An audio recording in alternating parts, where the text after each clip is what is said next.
Hey guys, so this is the first video in our Kickstart Rugby Coaching series.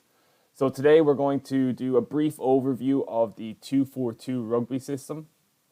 I'm going to try to keep this video pretty short and sweet, and then I'll upload future videos where we break down some of the finer details, some different variations of this system, and then I will move on to other systems in the future after that, okay? So the 242 system is a system where you're going to have two forwards on one wing, two forwards on the other wing, and then a pod of four forwards in the middle.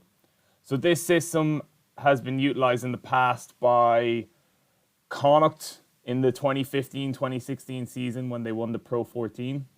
It's been used by New Zealand and then the Crusaders from time to time. And if you want an example of this system in a game that's on YouTube, there is a good game between Connacht and Grenoble from that year, and I'm actually going to show you a clip from that later on in this video, just when I'm explaining it a bit more.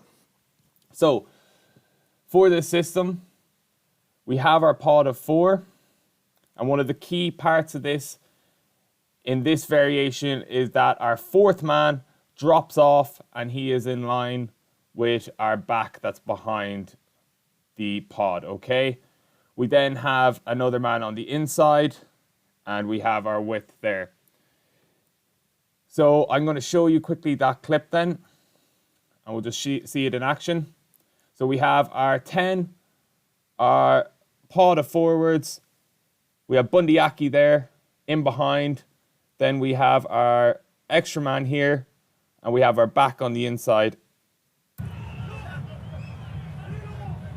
They actually pull it back there, but the same principle still Can they go wide again? Yes, they can. counts. So we're not going to be pulling it back for the sake of this, but still gives you a pretty good idea of what's going to happen. So you can see there they actually had a little bit of an arrowhead for their forwards.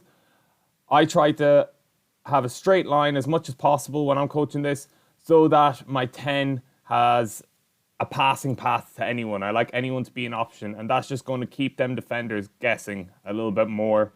It's going to give you a bit more chance to get the hands free and to step out and try to break through the gaps.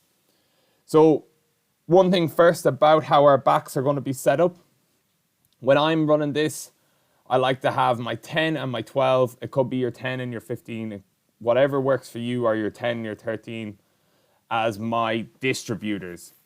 Okay, so what that means is I want them filling the role of first receiver and the role in behind this pod. Okay, doesn't matter if it all gets a bit messed up and someone ends up somewhere different, but this is what the optimal way is. Then we're going to have our hunters. So what their job is looking for space, and their role is going to be inside this extra forward and then to be the free man in space, and we're going to have our wingers then just out wide. So we'll play it through now. We have our 10, he's going to hit our 3 there.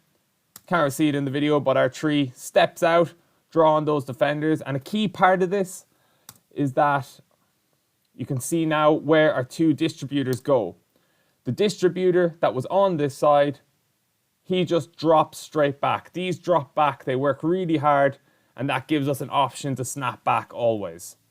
Okay?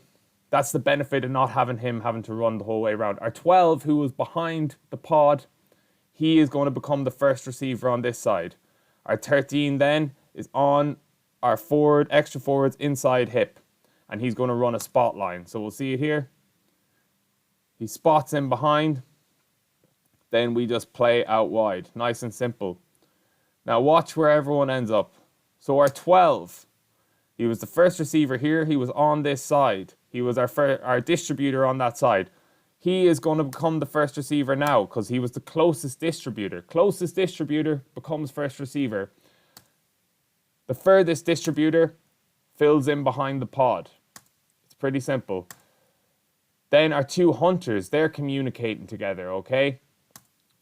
The 15, he's come all the way from here. He's not going to run all the way outside the 13. He's going to tell him to move over.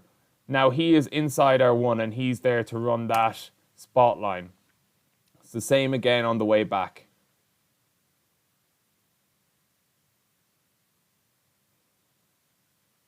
And he's going to pull it back, and they're going to play.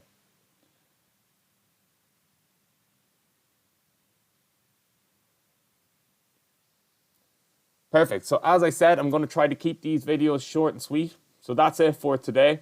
I'm going to upload 1 or 2 videos a week, just breaking this system down more and more. So make sure to subscribe to the channel. Make sure to like the videos. Make sure to share them. And if you have any questions, please let me know, because that will help me guide where these videos will go and what type of things I need to look at. Okay, sweet. Cheers.